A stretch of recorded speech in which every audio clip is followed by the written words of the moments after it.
Good evening. My name is Steve West from AHDB. I work on the dairy engagement team. I'm going to be your chair for this evening's Bluetongue virus update. I'm actually joined by Sascha van Helvoort, who is from the APHA, Joseph Henry, who is the Senior Vice President of the Sheep Veterinary Society and practicing vet, and Gordon Hickman, who we weren't expecting to be available this evening, but he's made himself available. So thanks to Gordon. Um, if we go to the first slide, please. There we go. Um, just a little bit of housekeeping to go through.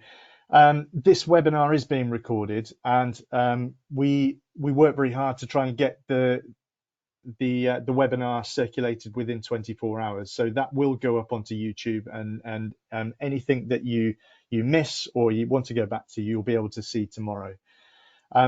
This of course is an update on Bluetongue within England. There will be subtle differences in the devolved nations, but all of this will be relevant.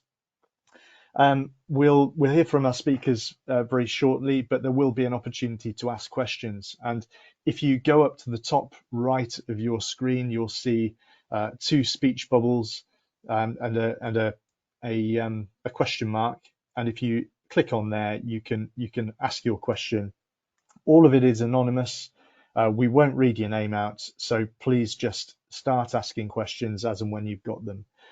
We'll aim to get through the speaker sessions as quickly as possible so that we can get straight onto the question and answers, because I want to make sure we maximize the amount of time that we've got for you.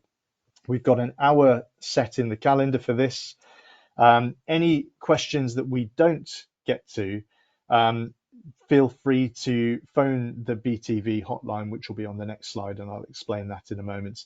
And we'll be able to answer those directly for you. At the end of the webinar, there's a feedback form.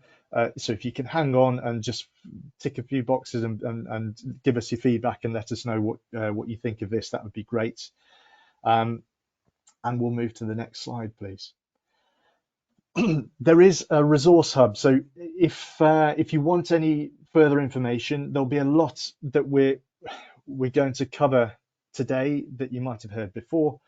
We've obviously got to make sure that this is right for any people who are hearing this for the first time. If we aren't covering a particular area, or there's an answer to a question that you need, if you go to the Ruminant Health and Welfare page, which is here, and you can use that QR code. The hotline is there. That's staffed in office hours. So if you've got any specific questions about licensing or your specific farm, you can phone there. And then, of course, there is, and I'd urge everyone to do this, to sign up to the APHA disease alerts. And on the next slide, this is exactly how you do it. So if you've got a camera phone, you can take a photograph of that QR code. That will get you subscribed to the disease alerts for the APHA. And then second lastly, there is a survey that is being conducted by a number of peers and friends within the industry who are looking at what the effect of Bluetongue virus is on you farmers and vets on the ground. We're really interested to understand what effect it's having on your flocks and herds, and effectively that's going to help us to manage this much better and manage the communications to the people who it hasn't yet affected. So please do use this QR code. I know Joe will make reference to that a little bit later on. And lastly, and I'll make sure this slide is available at the end, if anybody's having any challenges or trouble at the moment with Bluetongue or anything else, there are a number of charities here that are available to support you, either by talking it through, or there is some financial support there as well. So without further ado, I'm going to move straight across to Gordon, who is just going to give us a very quick update as to what the policy situation is and the number of cases.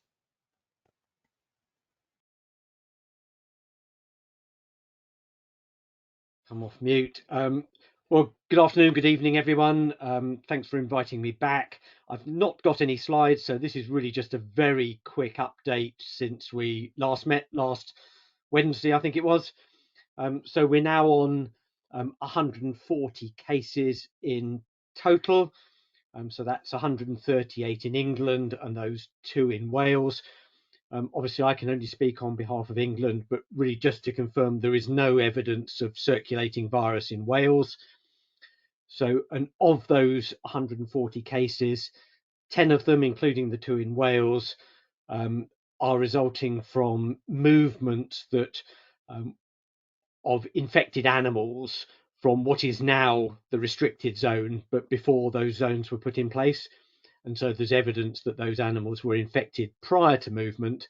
And so we take a different approach to those cases. So in those cases out of the zone, those animals are culled, and then we test the remaining animals in and around that premises. The only other thing that I think has changed since we last met on Wednesday is that we've extended the zone again, and we've extended it so it now covers Buckinghamshire and the eastern portion of Berkshire. And that was because we detected through a combination of surveillance and report cases. I think it was 3 cases along that border, and there was evidence of new infection. So there was clearly evidence of recent transmission in that area. And in line with our policy, which is very much to contain the disease and to limit spread, we extended the zone so that the border was at least 20 kilometres from the nearest known infected case. I'm sure Sascha will say a little bit more about our policy on surveillance, but the surveillance is very much aimed at making sure that we've got the border of that restricted zone in the right place. And so by limiting movement of animals, we limit those long distance movements, taking potential infection into the higher dense livestock areas. Would urge you to fill in that survey, particularly if you've been affected. It is an industry-led survey. It's totally anonymous, but it'll be incredibly helpful to us as DEFRA and other policy colleagues to better understand the impact of the disease, both on the animals themselves, but also on keepers and vets as well, because this is very much a balance between how bad is the disease and how bad is the impact of the controls on producers, and trying to get that balance right, and to have a better understanding of the clinical impact on animals will help us inform that policy. So I think, Steve, that's really all I wanted to say. It's a quick update, but I'll be here for any questions at the end. Perfect. Thank you, Gordon. I'm very, very grateful to you for that. I think obviously we're hoping we're on the downward slope now from this disease challenge. So I guess we will be expecting potentially this to rear its head again in the spring. So that survey is going to be extremely invaluable for moving ahead into next year with this. Sascha, we'll come to you next. I believe we're trying to share your screen. Perfect, it's worked. So absolutely marvelous. Sascha from APHA, could we have your update, please? Hi, brilliant. Thanks a lot. It's working with my slides, so that's good. So thanks a lot for inviting me yet again. I heard from so many people that these webinars are brilliant, so a big thank you from me. So just to recap quickly for any new people here, to say what we were talking about. So we're talking about the Bluetongue virus, and so it's a vector-borne exotic notifiable disease. It's exotic because it actually doesn't, it's not something we have here normally, and therefore that is why we are doing everything we are doing.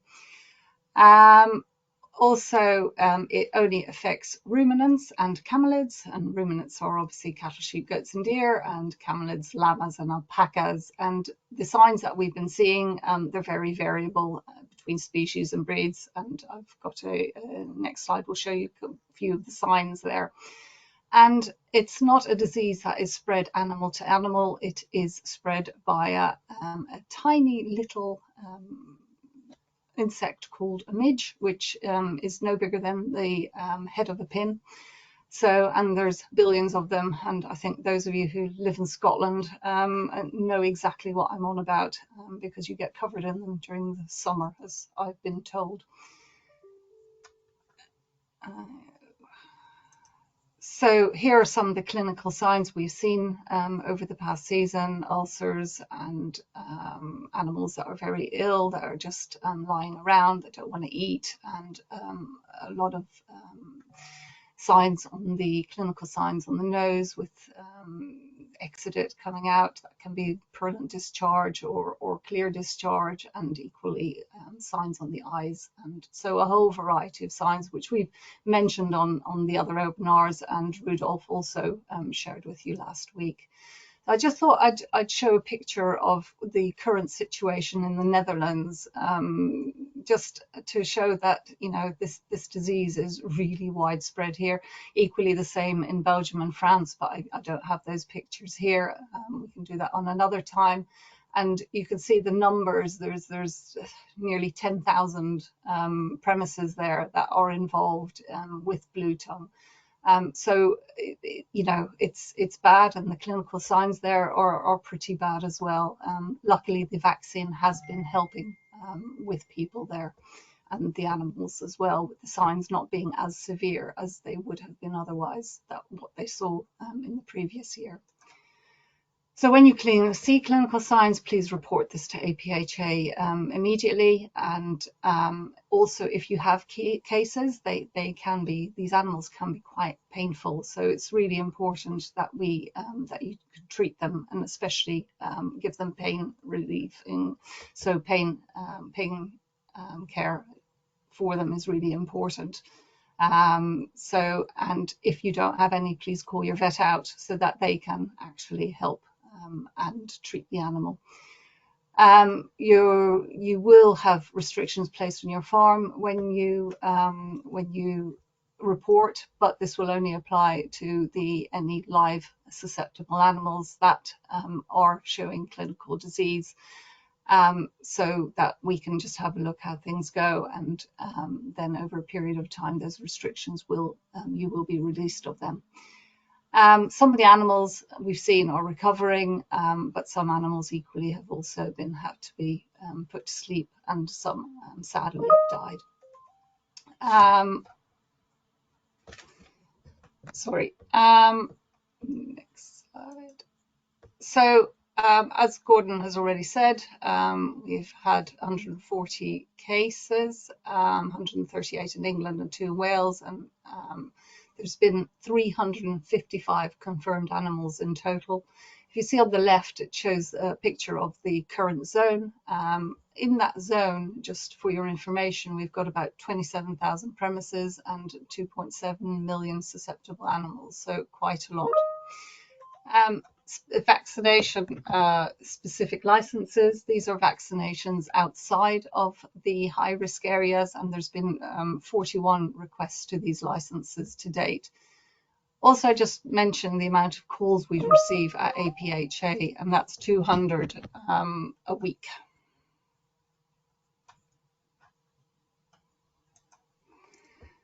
So for the operational progress, we are working a lot on tracing visits outside of the zones. So this is from animals that might have come from cases that have had positive animals, confirmed animals. So we trace any animals that have moved from that farm before there were any restrictions in place.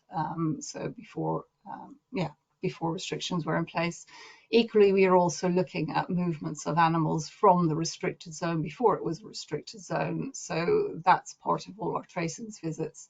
We're also doing surveillance visits, which, as you can see on that picture there, there's a red band all along the edge of the restricted zone.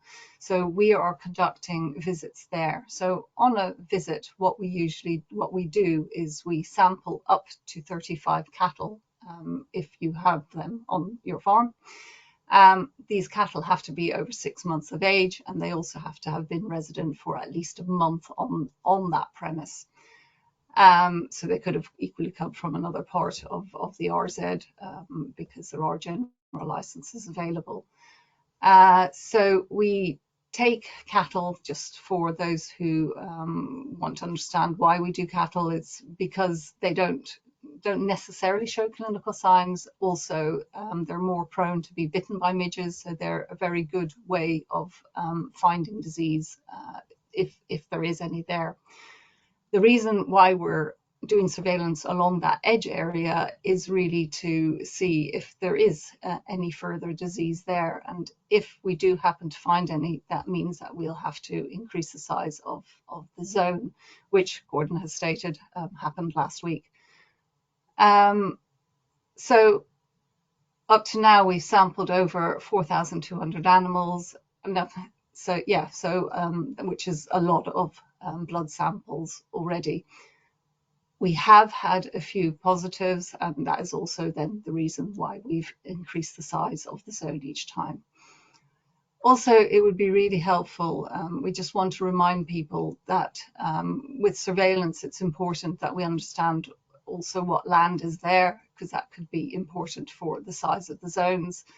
And so if you could also please remember to register any temporary land that you have. Now, I'm very aware how complicated this is sometimes, so we have a lot of guidance out there, and hopefully that will help as well to understand this. And just if you have disease, this is the number to ring should you suspect anything. And that's it from me. Ooh, my camera, sorry, there we go, we're on. Thank you, Sascha, absolutely marvellous. And welcome back, Joe. And Gordon, if your camera, there we go, we've got Gordon too. Joe's not going to do a presentation, but he's available for the question and answer session, and we've got some questions already coming in. So thank you, Sascha and Gordon, for your updates, but I'm going to go straight to Joe for the first question, if possible, please. And it's what generally happens to clinical, in this case, sheep? The question's written in the context of sheep. What would you expect to happen with a clinical case, and do you have any advice on culling? So as Gordon's already said, in terms of the feedback, it's really important that we follow up these positive cases and find out how they actually are doing in this country. But on the limited number so far, more than half the sheep are showing nasal discharge is sort of one of the main clinical signs. 40% of them are swollen faces and lethargy and stuff. In terms of treatment, please contact your private vet and liaise with them. Often some anti-inflammatories, maybe steroid-based rather than non-steroidals, has been shown in Holland to be quite a good thing. But absolutely that, unfortunately, some animals are so severely affected that the decision, if they've not been standing for 24 hours, not eating for 24 hours, then potentially euthanasia might be the best course of action for that animal. Okay, marvellous. And there is another question that's a follow-on, but it might be that answer covers it. Is there a way to help sheep that if they've become infected? Is there anything practically apart from pain relief that can be given? Yeah, I mean, obviously keep them hydrated, pain relief will be a big one. As Sascha said, this organism attacks the lining of the blood vessel, so that's why the signs are so widespread and can be really quite dramatic, because all organs are affected, and the pathology is throughout the body. So yeah, absolutely anti-inflammatories to try and reduce this pain and the signs of that inflammation. Keep them hydrated with fluids. Some of these animals, too sore to drink even, but hydration status is important. Keeps things flushing through the kidneys. Sometimes antibiotics to stop secondary infections obviously won't do anything for the actual viral infection that they've got, but once these tissues have been destroyed by the virus, then they're prone to getting secondary infections. And keep them warm and dry and all the other things that go with general supportive treatment. Perfect. Thank you, Joe. Yeah, marvellous. So a question for Sascha, I think here. Is there a plan to demonstrate the locations of the reported cases? And if so, is that something that can be made available via the comms routes that we've got?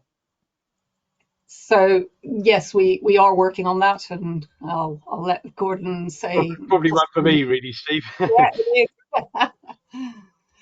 is. Yeah. I mean, so yes, we are working on how best to do that.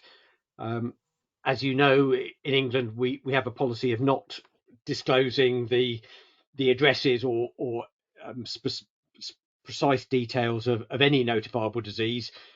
Obviously, in some cases, you can sort of work it out by looking at the centre of a circle, but we do recognise that there is an interest in this, so we're just working with the core group just to find the right balance between showing where the cases are, but also not being able to identify individual farms.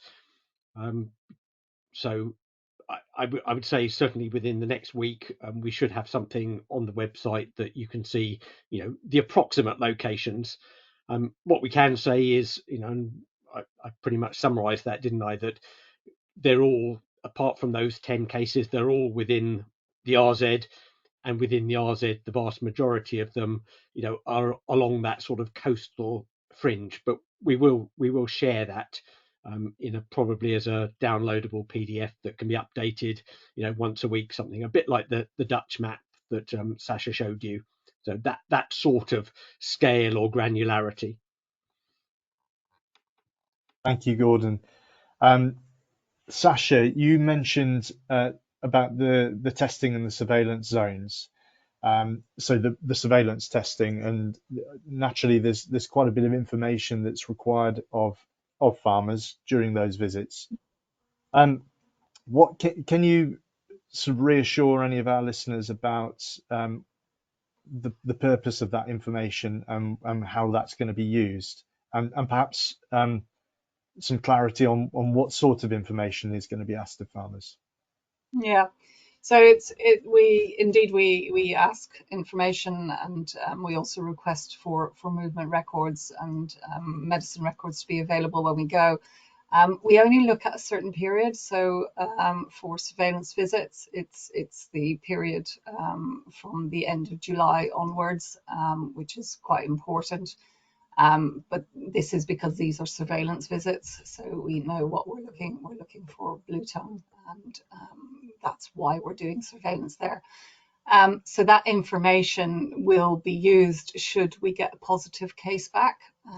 If it's positive, then the epidemiologists have the information that we've requested, so we'll ask about if there's been any other animals with signs or anything that might have come up that that is of interest for the epidemiologist. So it's really related what we want to know and our epidemiologists want to know, so they can use that should we have one of the samples come back positive for Bluetongue.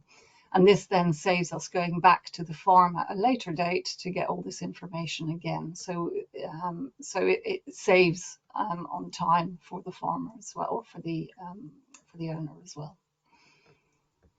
Lovely. Thank you, Sascha. While you're in the seat, I've got another couple of vaccination questions for you. As I understand it, there's three vaccines available. So there's two questions here. One is a very specific one. For the Boehringer version, the Boltavo, I think it's called, why are we only giving one dose of Boltavo when on the continent it's recommended 2 doses 3 weeks apart? And So, it might be we don't have an answer, but so in essence, I can't comment on that. It's whatever is stated in the data sheets. And I think if people have questions for this, they should speak to their own vet, and they can always go and speak to the companies involved to see if anything else should be done due to what they found on the continent. But that is really for the private vet and the companies to discuss and decide on.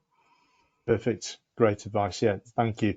So the second question is, if a sheep's vaccinated but it's bitten by a midge in the first 3 weeks of being vaccinated, will the vaccine have any effect on the reduction of clinical signs? Wow, really difficult one to answer. Every animal is different, but the data sheets are quite clear that they state it's three weeks after vaccination, but we know animals are all different. I can't answer that. Who knows? Maybe this particular animal will be, but probably not. Okay, perfect. Thank you. A lot of people talk about, use the word viremia. What do we mean by viremia? So viremia is where the virus is replicated in the blood. So once the midge has bitten the animal, the virus gets released and then it replicates everywhere. So viremia is really where this replication is quite high, and you get all the infection following that. So fever and any other inflammatory responses due to the virus being in the animal itself. Lovely. Thank you. Sascha, I'm sorry, I'm picking on you a bit here. Fine. So we know the situation's difficult. We're warming up now. We've had a period of cold, warming up again, which is alarming. What are the sort of indications and criteria that determine whether the restriction zone will be extended, and actually when it'll be lifted? So I'll hand over to Gordon there. You're on mute. So, I mean, am I? No, you are. You Sorry. Yeah, no, I mean, it's a really great question, and we're in this phase at the moment where clearly there are infected midges flying around, and midges themselves stay infected for life. So if you've got an active midge in an area, that can bite another animal and create new infection.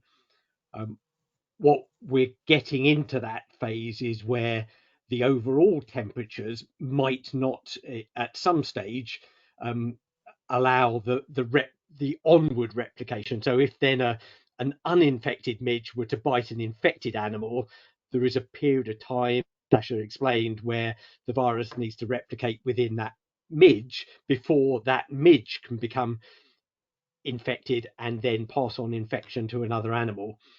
And at some stage, we'll get to the place where the risk of onward transmission is different. And that's where we can perhaps look at some of the controls that we have. I'm not saying that we're going to lift the zone or anything, but we might be able to lift some of the controls because there is low or negligible risk of onward transmission. So at the moment, if we find recent infection, within 20 kilometers of the zone, we'll almost certainly extend that zone.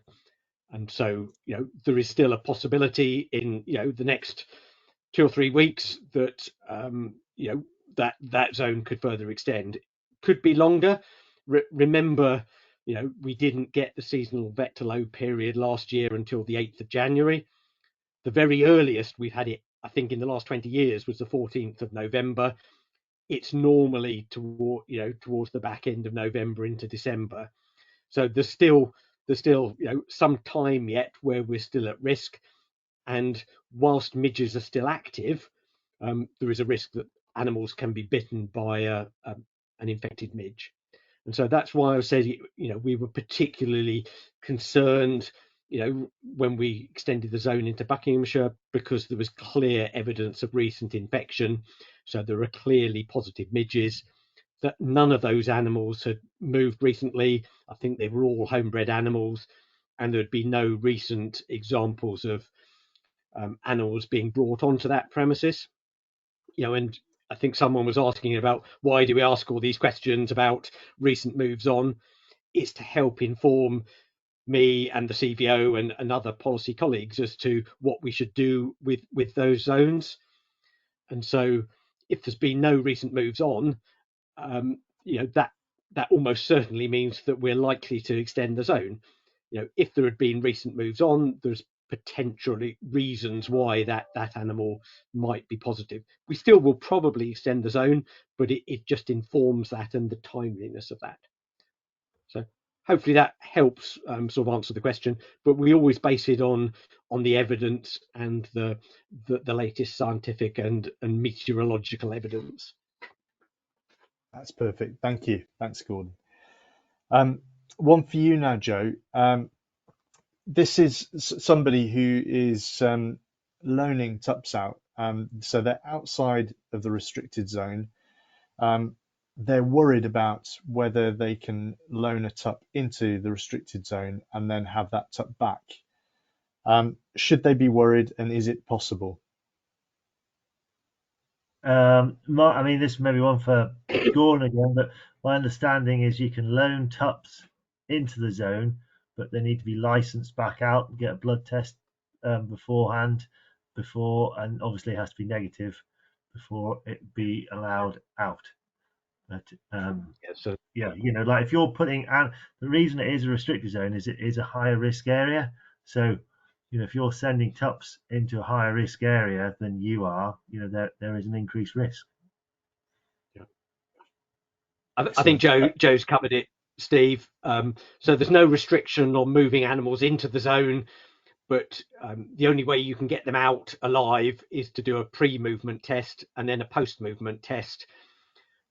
So that pre-movement test needs to be done a maximum of 5 days before the move out. And then that animal is placed under restriction wherever it's gone outside of the zone, and then to be post-movement tested. I think it's 6 to 10 days after the move. So two tests to get it back out again. And if it's positive, it won't come out. Right. Yeah, of course. No, thank you, Gordon. It leads me on nicely to my next question. In a situation where you're looking for a specific license to move an animal outside from the restricted zone out, there's the pre and post movement testing. Devil's in the detail. So you've given an indication as to the number of days. What's the process? So who's responsible for doing the testing? Who's responsible for paying for it? And how do they submit the results? So pre and post. A mixture between Sascha and me. Sascha can comment on the operational details, but essentially the first thing you've got to do is to apply for a license. So you've got to log on to the APHA system. Hopefully you've got all of those links, and you'll get a reference number, your application reference number. You don't need to get it approved, but you do need to get a reference number. It's then your responsibility to decide how you get that test organised. So you can either apply for a government-funded one, and I'll leave Sascha to sort of comment on some of that detail, but that will have to be done through a vet contracted by APHA, so through the Veterinary Delivery Partnership, and you'll need to arrange the details with that veterinarian. If you want to pay your own vet to do it, that's fine. You can do that as well. We won't pay the private vet's cost, but we will pay the diagnostic cost. And then that sample then gets sent to Pirbright in the case of a pre-movement test, or it gets sent to Weybridge for a post-movement test. Weybridge will then do that analysis, and my understanding, and Sascha can put me right, is that the results then get sent to the APHA licensing team, and assuming it's negative, they will then issue the license because they've got the evidence that it's a negative test. If it were positive, that will be sent to what we call VENDU, the Veterinary Exotic Notifiable Disease Unit, and that'll be flagged as a non-negative test, and it'll be just like a positive or a non-negative surveillance test, for example. And so you'll get told about that through a different route if it's non-negative.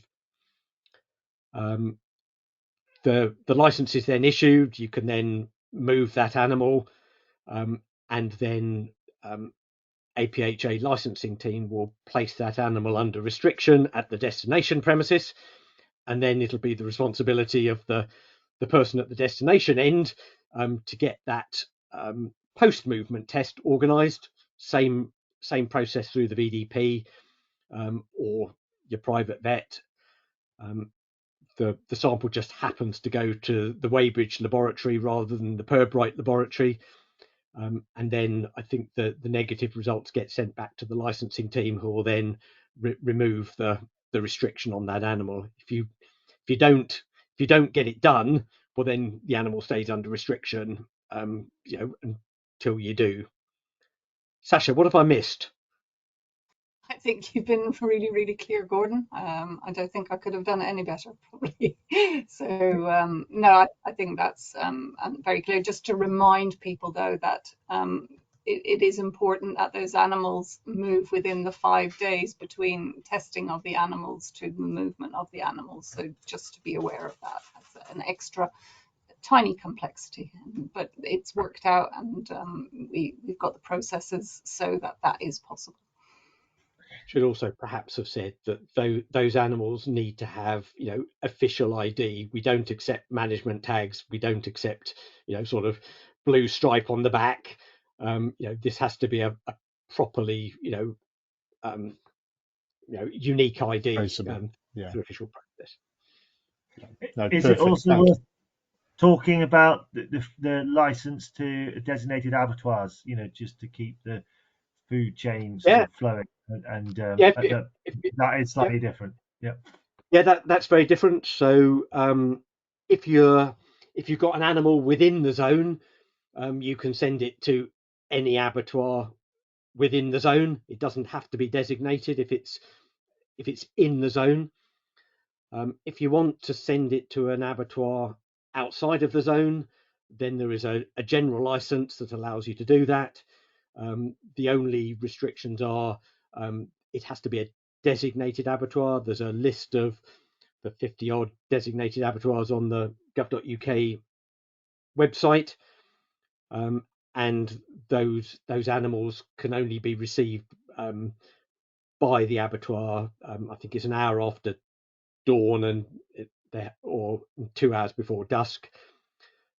So there are some constraints about when they can be delivered to the abattoir, and obviously we want them slaughtered as soon as we can to minimise the risk that a local midge could bite them.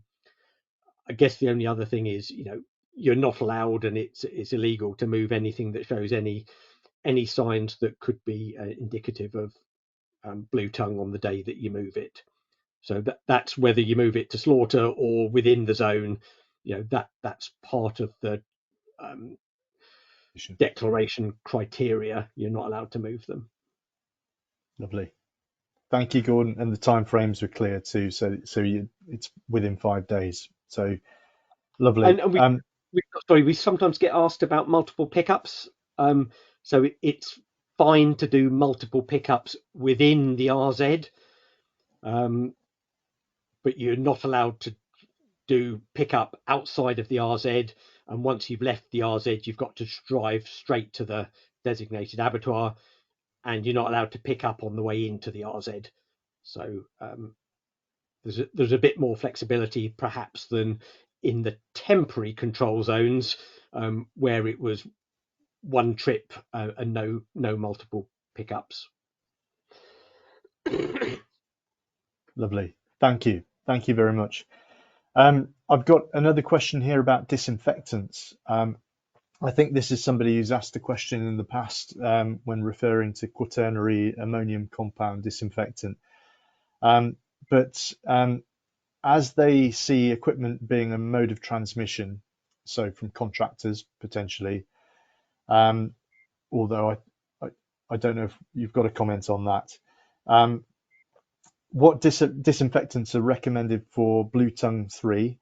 And this person can't find anything specific like they can with avian influenza and foot and mouth, where Virkon is recommended, for example. So what would be the recommended disinfectant for disinfecting PPI and equipment? I suppose the first thing to say, it's not spread by that route. So this is spread by biting midges. So whatever disinfectant you normally use, and we would encourage you to use good biosecurity, use that. And I would use an approved disinfectant at the general order rate, dilution rate, and that will protect the wide range of biosecurity measures. Its insecticide use, I think, is where the biggest challenge is. And we do require, for animals moving to slaughter outside the zone, that the vehicle is treated with an approved insecticide. There isn't a list of approved insecticides for Bluetongue 3. There just isn't such a thing. So the recommendation is to use an approved disinfectant that's effective against flying insects, and where possible, culicoides, but there aren't very many that, if any, that mention culicoides. There's some really good guidance on the Ruminant Health and Welfare website about what you should look for in terms of insecticides. But what we would say is just don't go splashing, insecticides around. There is, environmental impact from insecticides. There's very little evidence that they stop. You can't protect your animals long term by using insecticides. There are some times where, if, for example, we were going to cull that animal, we might, in the early stages of an outbreak, recommend that individual animal were insecticide treated to protect others in that period between us confirming disease and us being able to cull it. But we're not recommending use of insecticides on animals as a disease prevention method, but we are recommending in certain circumstances to prevent hitchhiking midges moving with animals. So I don't know if anyone else wants to add anything. No, but I think there is confusion just between disinfectants and insecticides. Okay, perfect. Go on, Joe. Have you got a point? I think it's just really clear that insecticides for vehicles, as Gordon says, for hitchhiking, is good thing and a requirement of the license. Quite often, insecticides for animals hasn't been shown to have any real effect for anything longer than a few hours. So not really relevant. Absolutely, yeah, and there is more information about insecticides in past webinars, so do look at that at where my colleagues from Pirbright have been speaking. So another point just to acknowledge, somebody here talking about that they've applied for vaccine outside of a high-risk county. Some of the links are broken, so we will look at that. So thank you for that comment. I've got a political one here, Gordon. I'm going to ask it anyway. when you've had cases in Wales, why is the situation different in Wales? And I suspect you might say something about there are some subtle differences in the way devolved governments handle things, but the key point is that there's we limited the spread from those particular cases. So Is that I mean, correct? obviously, I can't speak on behalf of Welsh government, but actually, the position isn't any different. You know, we've got 8 cases outside of the RZ where we've done exactly the same as Wales, or Wales have done exactly the same as us. So these are examples where you've got an animal that has evidence that it travelled to that location as an infected animal. In all cases, we've culled that animal or the couple of animals that moved in that batch that were confirmed positive, and then we're doing testing around that. So we've done exactly the same in England as Wales have done. And you know, if they get a case that isn't an example of a high risk move or whatever, then I'm sure that they would follow a similar approach to us in terms of temporary control zones.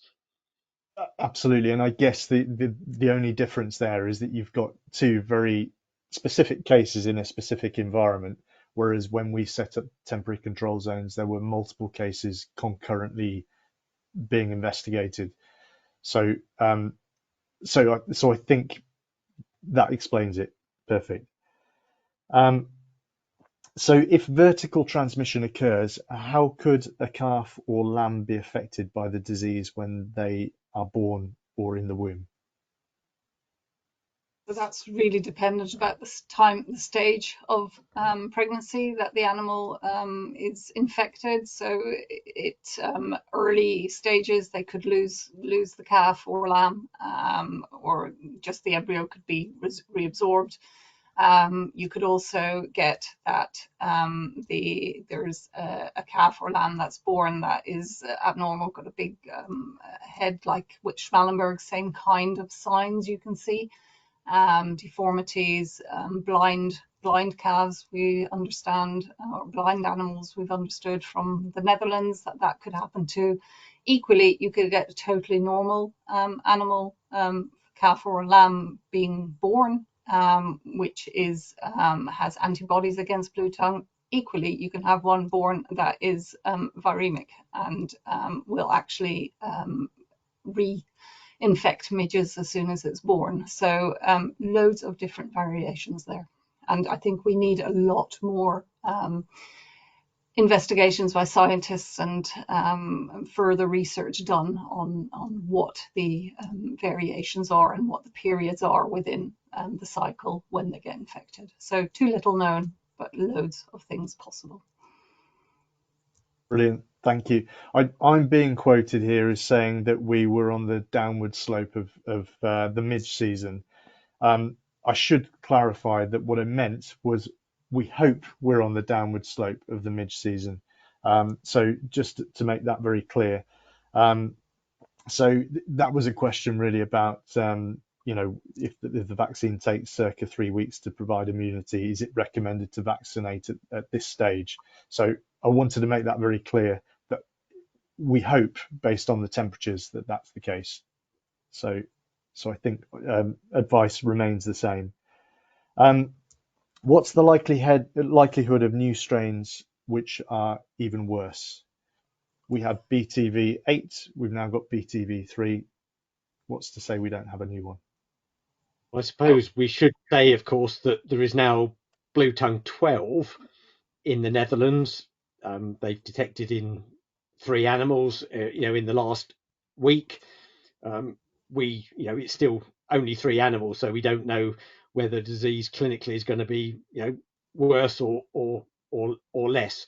But we shouldn't be complacent about this.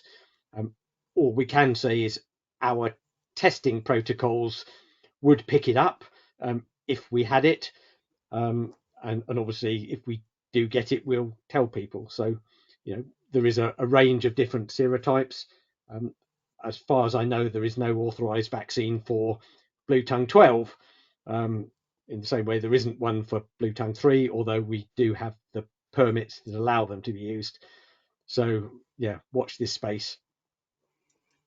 I think to add as well, I mean, I suppose you could compare it to COVID. It keeps changing, and so does Bluetongue. And equally with Bluetongue 8, we've got a different variant now circulating in southern Europe. So it's wait and see. And yes, there'll be changes. And with the changes in temperature and the environment, we will be getting different things coming along. Okay, excellent. Thank you. There's a comment here, and I'll make it because I think the point here is do the survey. But what's happening about the economic impact and that's facing farmers? Talking about 50 pence per kilo being offered, less being offered for sheep from the Bluetongue zone. I think the message has to be, make sure you feed that into the survey that was mentioned earlier in the program, and I'll put that up at the end so that you can take a photo of that, because that sort of feedback's really useful for us at AHDB to do some modelling work on that and properly assess the impact if that is a widespread thing. So a question here about camelids. They don't need a CPH number. Movement licensing is very different. Presumably APHA have been in touch with camelid keepers or camelid societies, and I think the technical, so I can perhaps speak for that. I think the technical group have been in touch. They've made sure that all of the camelid keepers, whether that's alpacas or llama societies, have been made aware of the situation and as it's evolved. Sascha, I don't know if you want to add anything to that. Yeah, indeed they have. And to note, for vaccinations, they do need a CPH number. So a lot of them have been contacting us to actually register their flocks. I think llamas and alpacas. Yes. But yeah, there is a process there, and that goes via APHA, and so it's easy. And I haven't had anyone come back to me that they didn't understand quite how to do it. So yeah, I urge camelid owners to actually register their CPH numbers, and also it's helpful for them, because if they are registered, they get updates of where disease is in the area near them. So it's really helpful for them to also get things like that. I should also mention that a lot. Sorry, well. Sorry, they can also sign up to the disease alert system as well. You don't need to be registered to sign up to the disease alert service. We still would encourage people to register, but yeah, absolutely. And I know that the Veterinary Camelid Association have been pretty active and involved in all the talks, meetings we've had about vaccination and stuff like that. So rest assured, we've had a positive reception from that side of the community, the rural community. I think so. Somebody's responded to me essentially saying that isn't dealt with in this survey. So do let us have your details regarding the reduction in payments for lamb from the restricted zones. Let us have your details, and we'll get in contact with you, Joe. I was just going to say, I would hope, because they can go to any of the designated, there's more being designated every day, abattoirs out with the zones, that shouldn't. Selling dead. There's Yeah. going to be competition for their lambs or cattle, because they can potentially send them to all these other abattoirs. So. Absolutely. And of course, the SQQ prices are available on the AHDB markets. So do check that out, because it might well be worth your while if you're used to selling live to selling dead. So there's an opportunity there for you. I think we're in a position where we've come to the end of our questions. We've got some subtly different ones. So if we've not answered your question this evening or to your satisfaction, please do get in touch with us via the Bluetongue virus hotline tomorrow morning. The recording for this webinar will be made available within 24 hours. So if there was a point you didn't quite catch, you can go back and listen to that again. Do any of our speakers have anything they want to add to the end of this? Just give you an opportunity. No, perfect. So it just remains for me to say thank you to all three of our speakers this evening. Thank you, Joe, Sascha, and Gordon, for taking your time, making time for us this evening. I'd just like to raise awareness of this this slide that I mentioned earlier about any support, and we will leave this slide up for the next 5 seconds or so, so that you can take down any numbers, and we'll bid you farewell.